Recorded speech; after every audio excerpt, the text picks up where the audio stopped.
大家好，我是彩虹，好吃看得见，这样的肉松饼怎能叫人不爱？满满的肉松，一口下去超满足。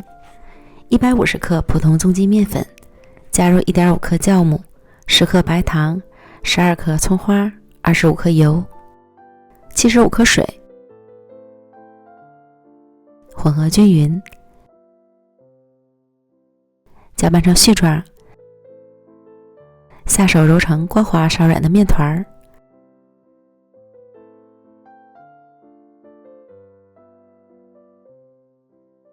盖好松弛20分钟。接着再准备140克肉松，加入10克葱花，10克熟芝麻，80克沙拉酱，拌匀，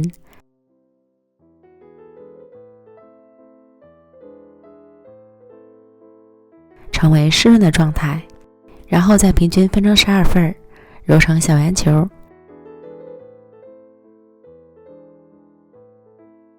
先放一旁备用。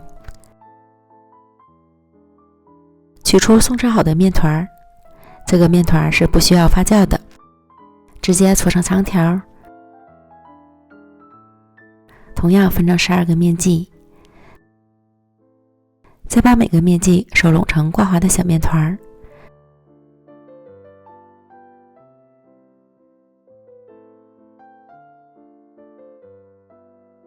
取最先整理好的小面团，按扁，擀成中间稍厚、边缘薄的小饼，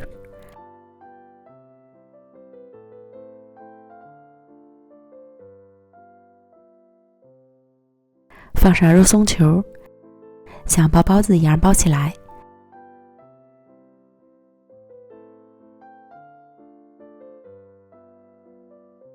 收好口，整理圆润，再轻轻按扁。全部都做好后，摆入到烤盘中，送进预热好的烤箱，上下火190度烤20分钟，烤10分钟左右，底部上色后翻个面，另一面再烤至上色即可出炉。软皮葱香肉松饼，软软的，不干不硬，好吃看得见，满满的肉松，葱香浓郁，鲜甜交错，一口下去真的是超满足。这样的肉松饼叫人怎能不爱？强烈推荐朋友们试试哦。今天就给大家分享到这里，咱们明天见，拜拜。